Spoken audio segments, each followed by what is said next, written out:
Have you been to New York lately? At night, it's like Mad Max on PCP.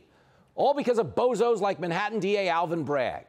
And now, the House Judiciary Committee is headed to New York to try to shame Bragg into doing something about it. GOP members argue Bragg's pro-crime, anti-victim system has led to increased violent crime in the Big Apple. So they're holding a field hearing on Bragg's crime policies entitled Victims of Violent Crime in Manhattan. The hearing will be held early next week and will feature victims who they say have suffered under the DA. People like the bodega clerk, who was initially charged with murder for killing a robber who attacked him. Bragg's response, his team fired back, saying, quote, "Don't be fooled. The House GOP is coming to the safest big city in America for a publicity stunt." He did that with a straight face. So who's right and who's wrong? Here with me in the studio tonight is retired NYPD inspector and attorney Paul Mauro. Thanks for coming in, man. You literally risked your life to do this in Alvin Bragg's New York City. Walking to the studio, that's right. Do you not throw up in your mouth a little when you hear him say this is the safest big city in America? Yeah, I'd like to know the metric on that. Exactly. What, is he using an abacus for that? I'm not sure how he's getting there. I think he means the amount of people who own safes in their home. Yeah. Right. Maybe that's what he means. But let me ask you this, because they tried to make that claim. Yeah.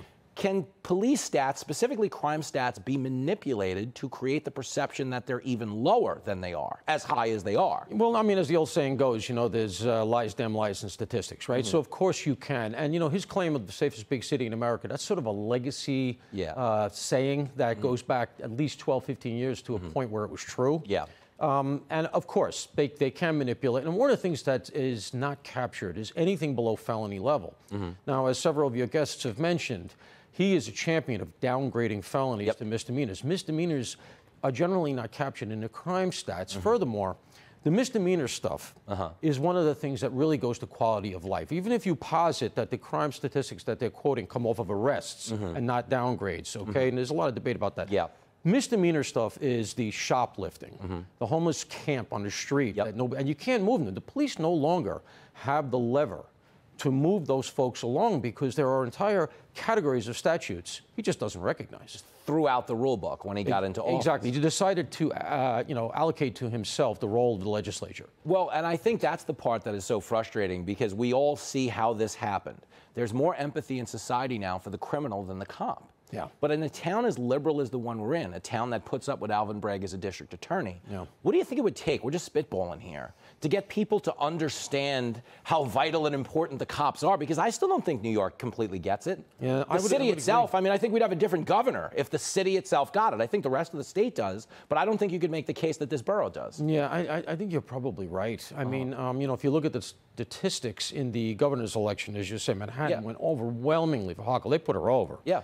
And you got to wonder why that could be, except for the fact that I think the average age here is perhaps, it's the young professionals. And a lot of them, even 9/11 is a cartoon to them. They were 6 years old. Yeah. You know what I mean? And I don't think they understand that how far down the city can plummet. I mean, in the 70s, when I was a kid here in town, all you did was think about getting out. I mean, that was just a given. And we're getting back to that. And you're older. You're talking about the 1870s. That's right. Exactly. It was a men. No, I'm kidding. Bill the Butcher, gangs of New York. No, it was bad. I have seen, and I can tell you this. When I was a cab driver, the city was safe. It was Bloomberg. He had inherited an improved city from Giuliani, but prioritized tourism. And I bring up tourism because I don't know that this economy, which is so heavily predicated on tourism, can continue to attract them if people don't feel safe. Yeah.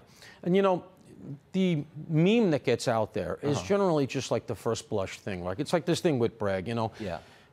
This whole thing is going to go away at his arrest with Trump, okay? It's just, he fronted this story. He was hoping for the mugshot. Yeah. But once you get into the legalese of it, it's probably going to get thrown out. The most Trump is looking at is a small fine, and it'll get adjudicated as essentially a violation, which is like a speeding ticket, So it's all, but people don't remember that. Yeah. People, all they know is they arrested Trump. Well, it's the same thing when it comes to the reputation that New York City has. Yep. You're on the other side of the world, and you're thinking about where you're going to go on vacation. You're thinking, honey, grab a flak jacket. We'll go to the Big Apple. They were arresting presidents. Spot on. Thank you, Paul Mauro. The topical storm is next.